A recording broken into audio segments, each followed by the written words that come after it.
টানা বন্যা এবং টানা প্রায় সপ্তাহ ধরে বৃষ্টি, যার কারণে জনজীবন বিপর্যস্ত। বিশেষ করে সবজি ক্ষেত প্রচণ্ডভাবে বিপর্যস্ত হয়ে পড়েছে এবং সবজি নাই বললেই চলে এলাকায়।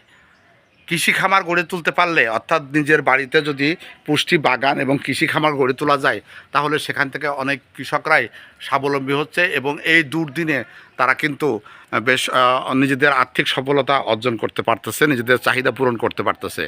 বলছি পুষ্টি বাগান বা খামার বাড়ি তৈরি করে নিজেদের চাহিদা নিজেদের পূরণ করা। আমি আপনাদেরকে যে বাগানটি দেখতেছি, একটি বাড়ির আঙিনা। এই বাড়ির আঙিনায় সামান্য কিছু জায়গা যেখানে পুষ্টি বাগান তৈরি করেছেন এবং নিজেদের পারিবারিক খামার তৈরি করেছেন।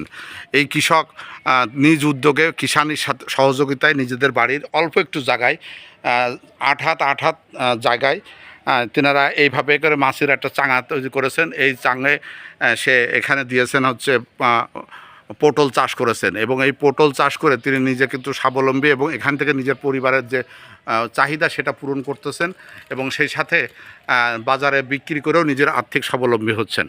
এটা এই কৃষকেরই পারিবারিক একটি পুষ্টি বাগান, যে বাগানে বহুমাত্রিক বিভিন্ন সবজির আবাদ করে তিনি নিজেকে সংসারে আর্নিং করেন। একদিকে যেমন ঈশ্বরদী 17 বা ঈশ্বরদী 7, ঈশ্বরদী 28 এই জাতীয় যে আখ বলা হয়, কুশর বলা হয় গ্রামের ভাষায়, আখ বলা হয় বা ইক্ষু বা গান্ডারি বলা হয়, এই জাতীয় গাছ এখানে লাগিয়ে তিনি এখান থেকে কিন্তু প্রচুর টাকা আর্নিং করতে পারতেছেন। এবং সেই সাথে আপনি মনে হয় দেখতে পারতেছেন এই যে লেবু গাছ, এই লেবু গাছ তিনি আবাদ করেছেন। এর মাঝখানে পাশে কিন্তু আমের গাছও তিনি আবাদ করেছেন। এই সবই কিন্তু তার যৌথ পরিকল্পনা এবং যৌথ জায়গা, অর্থাৎ যেখানে লেবু গাছের বাগান করেছেন তার ভিতরে কিন্তু মাসকালাই, এই দেখেন যেগুলো দেখা যাচ্ছে এগুলো কিন্তু মাসকালাই, এই মাসকালাইয়ের কিন্তু আবাদ করেছেন। অর্থাৎ 1 ইঞ্চি জমিও তিনি ফেলে রাখেননি। এর ভিতরে বিশেষত্ব হলো যে একই জায়গায় বহু ফসলি আবাদ করে নিজে যেমন স্বাবলম্বী হচ্ছে এবং পারিবারিক বিভিন্ন পুষ্টি পূরণ করে নিজেকে কিন্তু সেখান থেকে আর্নিং করার চেষ্টা করতেছে। অর্থাৎ নিজের পরিবারের খাদ্য যেটা চাহিদা সেটা পূর্ণ হচ্ছে এবং সেই সাথে কিছু বিক্রি করে সেই বিক্রির ফল কিন্তু তিনি টাকা অর্জন করতেছেন, যা দিয়ে তার সংসার চলছে। পুকুরের যে চালা, সেই চালাই কিন্তু তিনি এইরকমভাবে মাসকলাই চাষ করেছে, অর্থাৎ বুনে দিয়েছে মাসকলাই, যা কিন্তু এখন প্রায় সুন্দর করে হয়ে উঠেছে গাছগুলো। আর সেই গাছগুলোর মাঝে কিন্তু রয়েছে হচ্ছে এরকম লেবু গাছ। এই সবই কিন্তু পরিকল্পিত এবং সুন্দর খামার বাগানের একটি অংশ।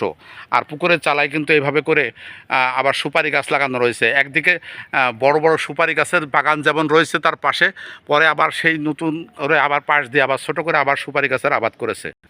সমন্বিত খামার প্রকল্পে এখানে একটি পুকুর রয়েছে, জলাশয় পুকুর রয়েছে, যে পুকুরে প্রচুর পরিমাণে মাছ ছাড়া হয়েছে এবং সেই মাছের থেকে এখান থেকে প্রচুর পরিমাণ মাছ উৎপাদন হয়, যা থেকে পুষ্টি চাহিদা পূরণ করে নিজেদের পারিবারিক জায়গা পূরণ করে নেন এবং বাকিটা যেটা হয় পরবর্তীতে সে অংশটা বিক্রি করে নিজেদের আর্থিকভাবে স্বাবলম্বী হন। অর্থাৎ আমার বক্তব্য হলো, একটি বাড়ি যদি তার নিজের অঙ্গিনায় সে যদি একটি খামার গড়ে তোলে, একজন কৃষক বা একজন ব্যক্তি যদি ইচ্ছা পোষণ করে, তাহলে সেটা সম্ভব এবং সেটা করে সে স্বাবলম্বী হতে পারে।